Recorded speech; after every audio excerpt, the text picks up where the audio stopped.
1. Myeisha Monae Brown. Myeisha Monae Brown was 16 years old when she entered the headlines in Nashville, Tennessee, accused of killing 74-year-old Ruxin Wang as he brought in his family's trash cans on Claiborne Street, a high school-age teen with no public profile. Before the shooting, Brown's life played out mostly beyond the spotlight until the day police named her as the primary suspect and the community learned her name alongside the victims. Reporters would later note that a judge cited a history of prior run-ins with the law in deciding that Brown should be tried as an adult, a decision that immediately sharpened public scrutiny. Why did a teenager end up here? The record does not offer a clear motive. What it does show is a pattern of high-risk behavior in the months after the shooting, behavior that suggests instability and poor judgment more than any coherent plan. Youth access to a firearm in the presence of peers at the scene point to a combustible mix that investigators and courts have seen too often. Witnesses later told the court they saw Brown raise a gun that day, even if they did not see the moment it discharged an image that captures the tension without resolving the unanswered question of intent. On a November afternoon in South Nashville, Wang stepped outside his son's home to bring in the trash cans. Moments later, shots rang out. Neighbors reported several young people running from the area. Wang, a retired education official who was visiting family, never made it back inside. Brown, 16 at the time, was arrested weeks later and charged with criminal homicide. The case rattled a neighborhood and pulled a private family into a very public grief, one that would echo through every hearing that followed. The investigation moved quickly, but it was not simple. Authorities did not recover the weapon, and early hearings highlighted that the state lacked certain forensic evidence. Even so, prosecutors pressed forward, and in time, Brown was indicted as an adult. While awaiting trial, she was released after supporters raised bail through a crowdfunding effort, an act that ignited outrage from the victim's family and sparked a broader debate about who benefits from online generosity. Not long after Brown was rearrested on new charges unrelated to the homicide, her bond was revoked and she was ordered back to jail while the murder case continued. Ultimately, Brown chose to plead guilty to murder rather than go to trial. A judge imposed a 15-year prison term. She began serving that sentence at the Deborah K. Johnson Rehabilitation Center in Nashville, the state's primary women's facility. 3 years later, officials announced that Brown had been found unresponsive in her cell and that a death investigation was underway, an abrupt, stark end to a case already marked by tragedy. News of her death reopened wounds for the family of Ruxin Wang, who had attended hearings for years and publicly demanded accountability. What motivated Brown? The public record points less to ideology or a grand design and more to adolescent impulsivity, poor decision-making, and the dangerous immediacy of a gun in a teen's orbit. Experts often warn that youth peer dynamics and access to weapons can turn ordinary conflicts into life-ending crimes. In Brown's case, the lack of a formally established motive in court does not erase responsibility. It underscores how quickly irreversible harm can unfold when a moment of recklessness is coupled with lethal means. There is no way to soften what happened on that Nashville street. A family lost a father and grandfather who stepped outside to do an ordinary task. The courts rendered judgment, and Brown's own story ended behind prison walls, but none of it restores the life that was taken. Remembering this case should not inspire fascination. It should reinforce an unambiguous truth. Taking a life is a moral wrong with consequences that radiate outward through families, neighborhoods, and generations. Justice requires not only punishment for the offender, but vigilance from all of us to interrupt the pathways that put a gun in any teenager's hand. 2. Angel Bumpass. Angel Bumpass was 13 years old, an 8th grade student in Chattanooga, when her name became attached to the killing of Franklin Bonner, a 68-year-old man known in his neighborhood for his routine and reliability. Before the case, there was little public record about her beyond school and family life. Afterward, her image split sharply along a line of accusation and doubt. Years later, a judge would dismiss the case against her, but that decision would come only after a long stretch of prison time and a fierce public debate about what the evidence really showed. What could lead a young teenager to be pulled into something this devastating? The record offers no clear psychological diagnosis. Prosecutors described a robbery emboldened by opportunity. The defense countered that any suggestion of motive was speculation layered on top of uncertain forensics. What is documented is adolescence, a cold case revived after years, and the hazards of building a narrative around an 8th grader whose life experience and decision-making were still forming. Against that backdrop, the question of intent, if any, remained contested from the start. The crime itself occurred in Chattanooga in the late 2000s. Franklin Bonner was found in his home, restrained with tape. He died from suffocation. The case went unsolved for years until a new look at the evidence pointed detectives to partial fingerprints on the duct tape. Those prints investigators said matched Angel Bumpass, who was a child at the time of Bonner's death.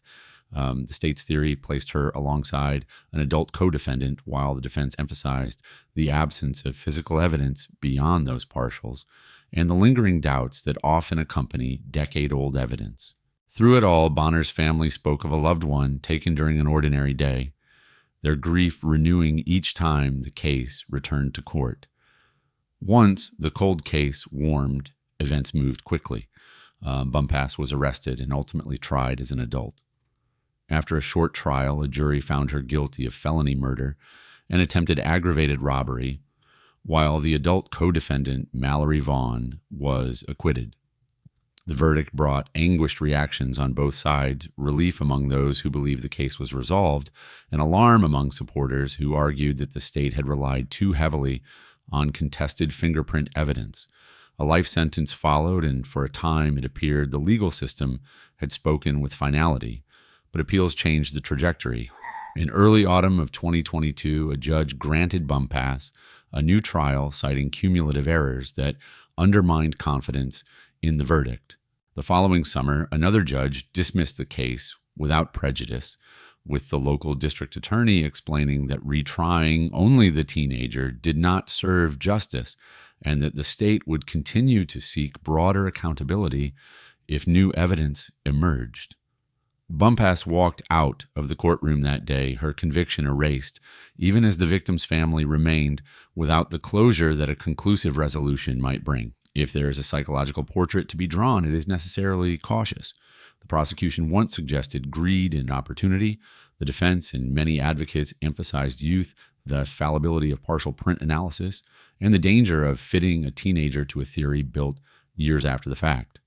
Experts and innocence registries have since cataloged the case as a warning about the limits of forensic certainty when key evidence is old, incomplete, or contested.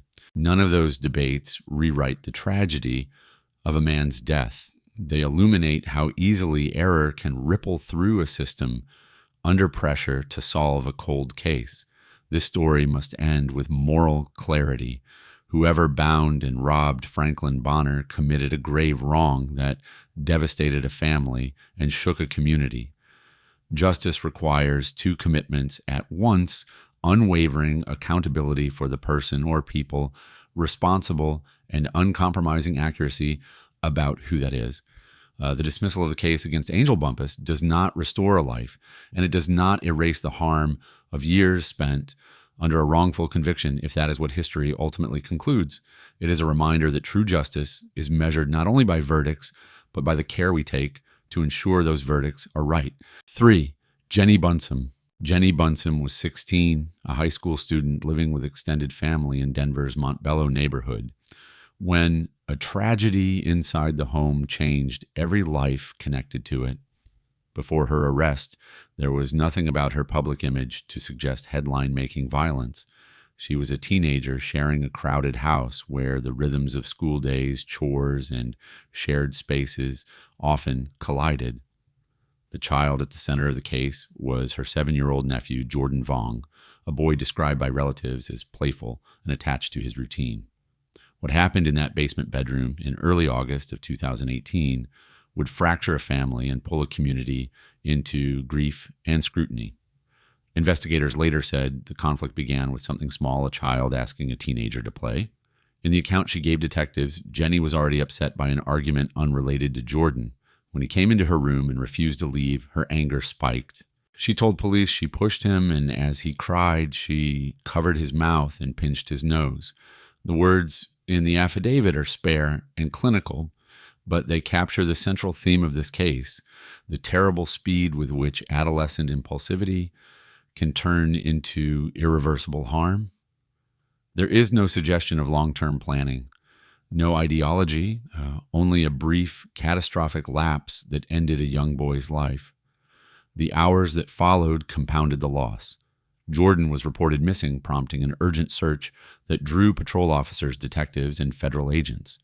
After initial sweeps, investigators sought a warrant for a deeper search of the residence. That evening, during the methodical room-by-room check that followed, a detective opened a portable closet in the basement bedroom and found Jordan's body intentionally concealed. The shock of that discovery reshaped the investigation instantly. A missing child case became a homicide, and attention turned inside the home. From there, the legal process moved steadily. Prosecutors charged Jennie as an adult with serious counts, a step that sparked wider debate in Colorado about when juveniles should face adult penalties. As hearings unfolded, reporters detailed the state's evidence drawn from the suspect's own statement and the timeline established by the search. In the spring of 2021, Jennie pleaded guilty to second-degree murder and to evidence tampering, avoiding a trial that would have forced the family to relive the details in open court. A Denver judge sentenced her to a term in the state's youthful offender system, a structured program that combines incarceration with treatment and education, and set her punishment at 7 years. For Jordan's loved ones, the courtroom outcome provided a legal answer, but not the closure that only the return of a child could ever offer. What do experts make of a case like this?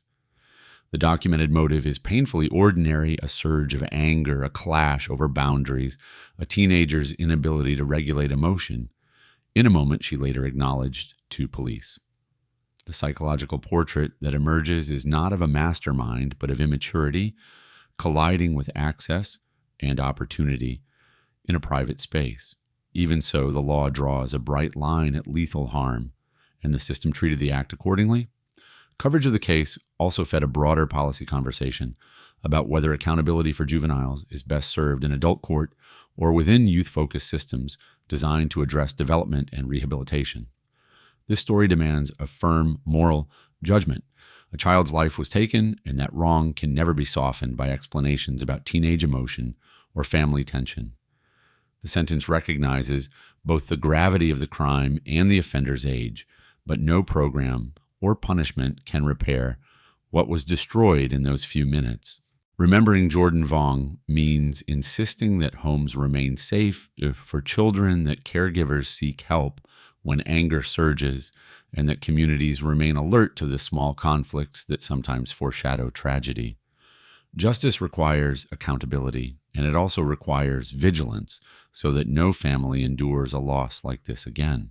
4. Sharon Louise Carr. Sharon Louise Carr was a 12-year-old schoolgirl in Camberley, Surrey, when the name Katie Ratcliffe entered her life, and the headlines for reasons that still unsettle the United Kingdom.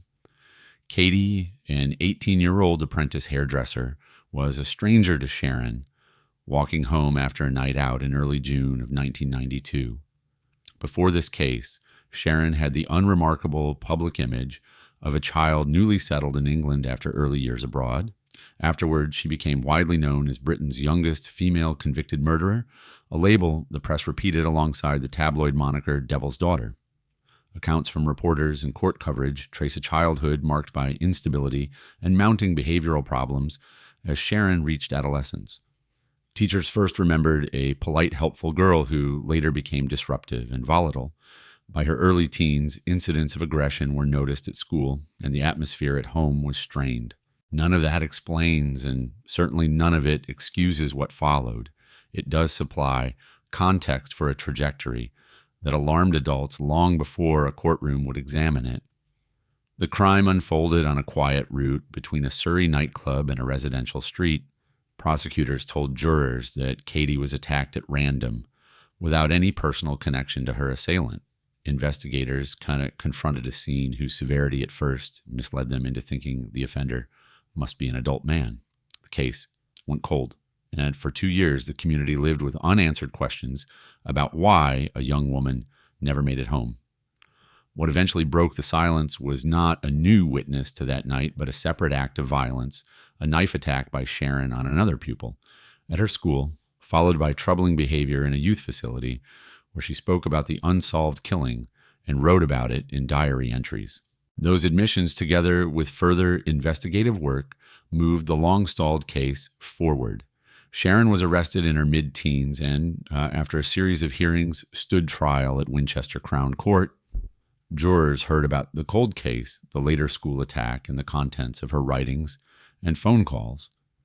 They convicted her of murder in March of 1997. The judge imposed a life sentence with a minimum term of 14 years, making clear that the punishment reflected both the brutality of the offense and the ongoing risk she posed. In the years that followed, she was held in high security conditions. Despite the expiry of her minimum term, reporting has repeatedly indicated that she remains in custody because authorities continue to judge her dangerous. Coverage in recent years has described parole reviews examining and at points rejecting any move to lower security or release, citing institutional behavior that raised public safety concerns. What motivated her has been described in court and in the press as a thrill-seeking impulse, a fascination with harm, and an absence of empathy well beyond ordinary teenage rebellion. Professionals assessing her in custody have emphasized persistent aggression and unstable relationships as reasons to restrict her movement and deny reduced security. While labels can oversimplify, the consistent theme in official decisions is risk officers and clinicians who see someone still likely to cause serious harm if given the chance. This story ends, and must end with moral clarity. An innocent young woman was targeted for no reason other than being in the wrong place at the wrong moment, and a family's future was rewritten in a single night. Nothing about adolescence upheaval, at home or later clinical language, changes the truth that Katie Ratcliffe was entitled to the ordinary grace of getting home safely. The court spoke, and the prison system has kept its focus on public protection. Remembering this case means honoring Katie's life, rejecting any romanticizing of the offender, and insisting on the hard work of prevention so that random predatory violence does not steal another life from a quiet walk home. 5. Carmen Kenisha Collins. Carmen Kenisha Collins was 17 years old, a high school student from the small community of Kathleen in central Georgia, when a family crisis inside her own home ended with the death of her younger sister, India. Before that day, Carmen's public image was ordinary, a teenager managing school friendships and the friction that sometimes builds in a busy household. According to prosecutors, the girls were home without their parents when events spiraled. The tragedy would transform a private sibling dispute into a case that drew regional attention and left a family grieving 2 losses at once, 1 to death and 1 to prison. In the narrative presented in court, the situational spark was painfully familiar.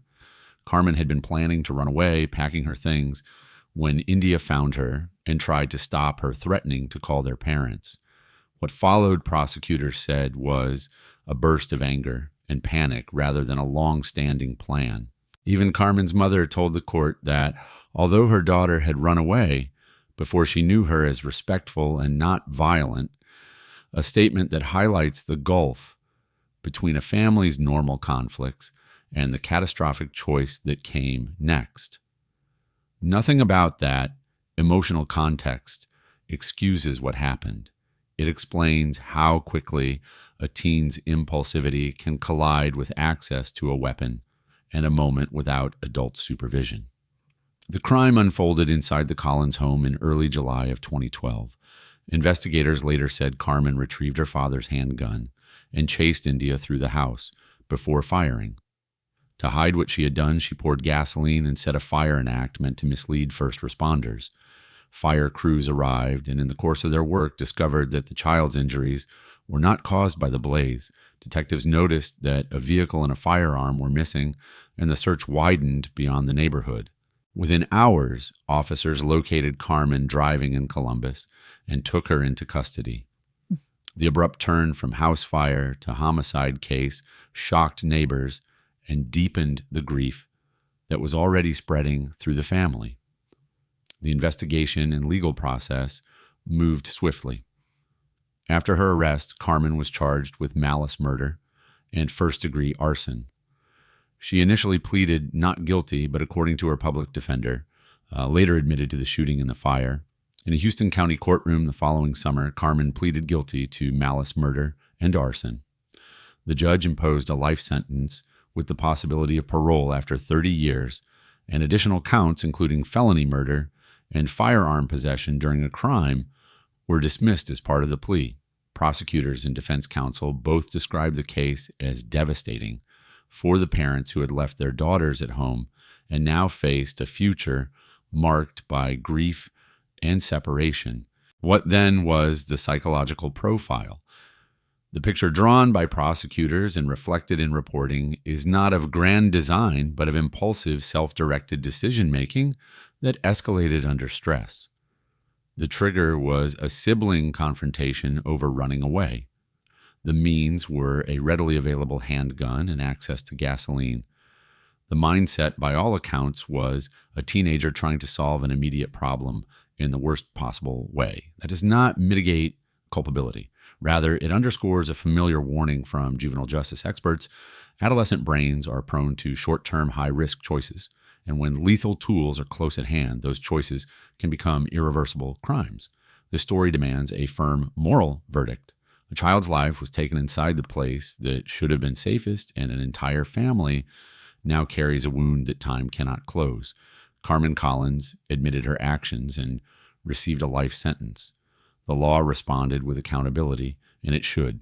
Remembering India means insisting on hard lines against domestic harm, against rage masquerading as necessity, and against any attempt to soften responsibility with the language of youth.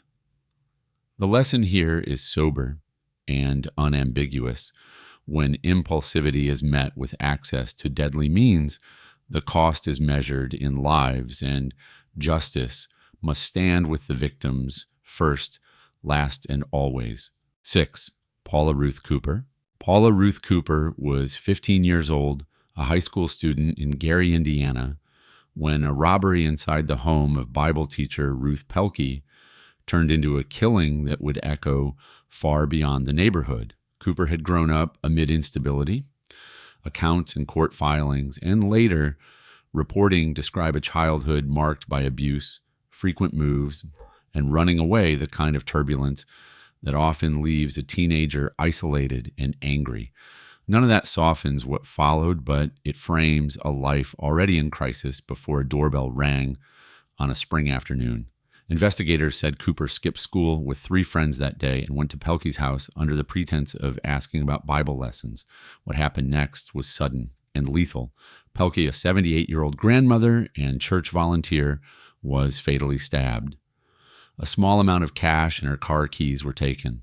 Within days, detectives identified the teens involved, and Cooper became the central defendant. The picture that emerged was of a young person acting with startling aggression, not from a grand ideology, but from reckless decision-making amplified by a volatile home life. The legal response was immediate and severe. Cooper pleaded guilty the following year, and at 16 received a death sentence, making her the youngest person on Indiana's death row at the time. The punishment sparked international condemnation and a wave of advocacy. The Indiana Supreme Court received hundreds of thousands of letters and petitions, many from Europe, and Pope John Paul II urged mercy. The case also intersected with a shifting legal landscape for juvenile capital punishment, as national law narrowed the use of the death penalty against teens. Indiana's High Court revisited Cooper's sentence. In the summer of 1989, the court commuted it to a prison term of 60 years. behind bars, Cooper's story added complicated layers. Early in her incarceration, she was disciplined for violence. Later, she earned a high school equivalency diploma, completed vocational training, and took college courses. Advocacy groups pointed to her classroom achievements as evidence that adolescents can change under structured supervision. Yet the focus for the Pelka family and for many in the public remained the original harm and the question of accountability for a life taken. After serving just over 2 decades with credit for education and behavior, Cooper was released from the Rockville Correctional Facility in June of 2013. 2 years later, in late May of 2015, Indianapolis police reported that she had died by apparent suicide. The news reopened old wounds and complicated newer hopes that her release might model a careful reentry. Bill Pelkey, the victim's grandson, who had publicly forgiven Cooper and campaigned against the death penalty, expressed grief at her death while never wavering about the wrong done to his grandmother. His forgiveness, widely covered, did not erase the demand for public safety. It reminded observers that private grace can coexist with firm boundaries and the rule of law. What then do experts say about motivation? Prosecutors frame the crime as a robbery, propelled by a teenager eager to prove herself within a small peer group. Defense filings and later analyses by civil liberties advocates stressed trauma, immaturity, and impaired judgment. Scholarship that grew up around the case argued that adolescent brains are uniquely prone to short-term thinking and risk-taking, a reality the law later acknowledged by limiting youth exposure to capital punishment. None of that is a justification. It is context for understanding how a preventable crime took a life and reshaped another. This story ends with moral clarity. Ruth Pelkey welcomed strangers at her door, and the price of that kindness was her life. The courts ultimately rejected killing a child in the state's name, but they did not and should not relent on accountability. Cooper's later education and the forgiveness extended by a grieving grandson are facts worth knowing, but they do not lighten the weight of the offense or the sorrow that followed. The lesson is stark. When adolescent impulsivity, untreated trauma, and criminal intent collide, the damage radiates through families and communities for decades. True justice honors victims, first demands responsibility from offenders, and insists that our systems act early to keep desperation and recklessness from turning into irreversible harm. 7. Kayla Dixon. Kayla Dixon was a 17-year-old high school student from Metro Atlanta when a planned purchase of a video game console turned into a killing that stunned the gaming community and a quiet apartment complex in Sandy Springs. The victim, Daniel Zeitz, was a young man known online for his skill and generosity. He had listed his PlayStation 4 for sale and agreed to meet a prospective buyer outside his home. Dixon's public image before that night was largely invisible beyond school and a new baby. Afterward, her name became tied to a case that would follow her through courtrooms and headlines. What could push a teenager toward a crime like this? In court, her attorney described a past punctuated by trauma, unstable relationships, and older peers whose choices normalized risk. None of that excuses what happened. It does help to explain a volatile emotional landscape in which money pressures, a desire to impress a boyfriend, and the lure of a quick score could combine into a reckless plan. The prosecution answered with evidence that undercut any suggestion of a sudden impulse. Text messages between Dixon and her boyfriend showed the two discussing a robbery plan, including who would hold the gun. On an early autumn evening in the second half of the 2010 decade, Zeitz walked to the parking lot to complete the sale. According to investigators and later appellate records, the couple tried to take the console without paying. When he resisted, the struggle escalated. Dixon reached for a small handgun she had brought to the meeting and fired a single shot. The round passed through her boyfriend's hand and struck Zeitz. There are no words that soften the cruelty of that moment, and there is no need for graphic detail to understand the finality of the harm. A young man who had expected a routine exchange never made it back inside. The investigation pivoted on the couple's next decision. They drove to Northside Hospital, initially claiming that the boyfriend had been wounded in an unrelated incident. A responding officer noted the blood inside the car, learned that Dixon had handled the gun, and obtained permission to search the vehicle.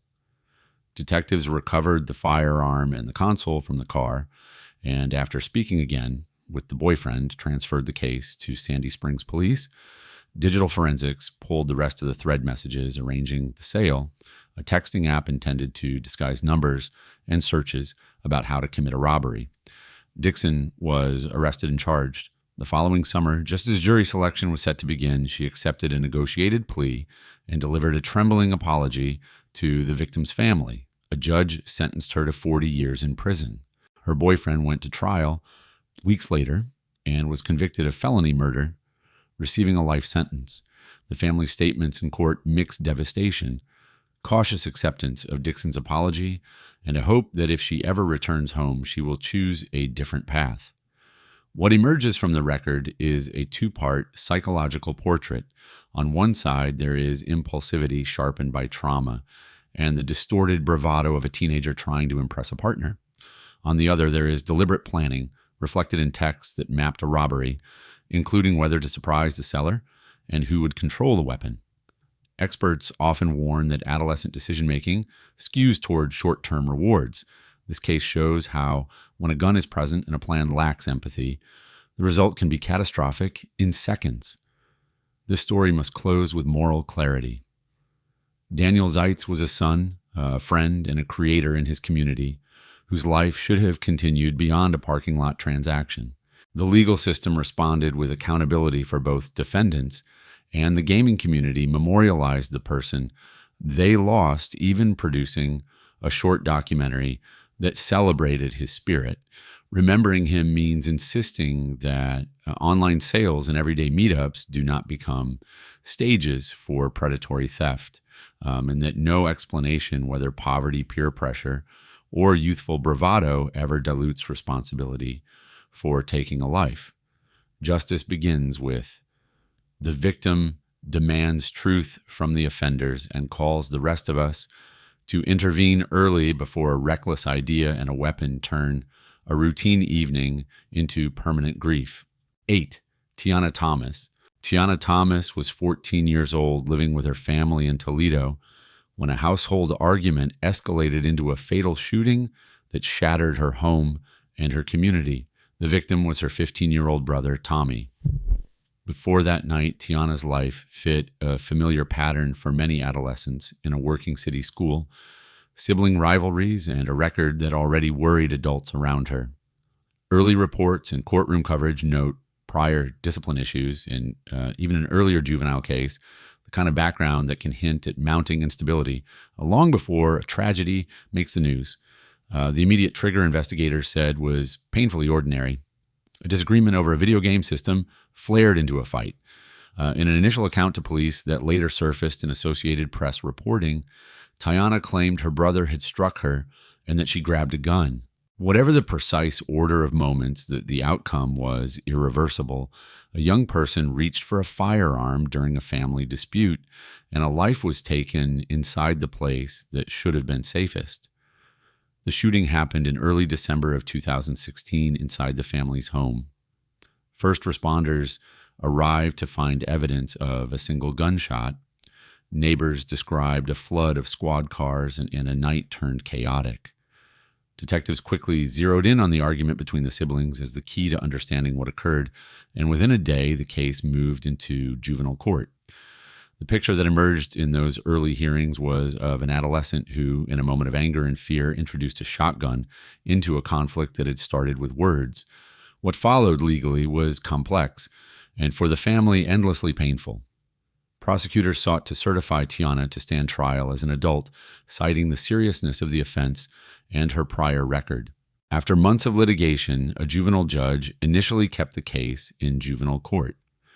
Tiana later entered a plea to murder in juvenile proceedings and received a commitment to the state's youth system until early adulthood, with an adult sentence of 15 years to life held in reserve.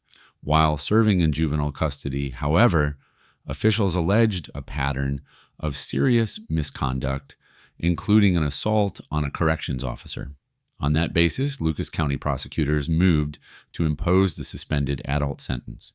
A judge agreed in the autumn of 2019, activating a life-tail term and transferring Tiana to adult prison. Family statements in and around those hearings spoke of grief that does not ease and of the bitter reality that one child was buried while another was led away in shackles. Courts and reporters alike offered competing strands for a psychological portrait. On one side were claims of self-defense and the adolescent difficulty of regulating emotion under pressure. On the other were the facts of an argument in which a teenager crossed a bright line by introducing a firearm. Juvenile justice experts often explain that developing brains are more impulsive, more responsive to immediate rewards or fears, and less capable of long-range judgment. That science does not erase moral responsibility. It helps explain why the law gives judges tools to weigh rehabilitation against punishment, and also why some cases like this one ultimately result in adult penalties when continued risk and serious misconduct are shown. The story must end with an unambiguous moral conclusion. A boy lost his life in his own home, and no explanation, be it adolescent anger, a history of school trouble, or the flash of a family argument, can soften the wrong of reaching for a gun. The courts imposed accountability first in juvenile court, and then, when behavior in custody, demanded it in adult court.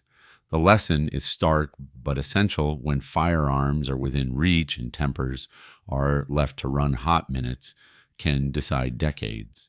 Honoring Tommy means setting firm boundaries inside our homes, locking away weapons, and taking every teenage threat and outburst seriously so that another family does not suffer a loss that words, apologies, or sentences can never repair.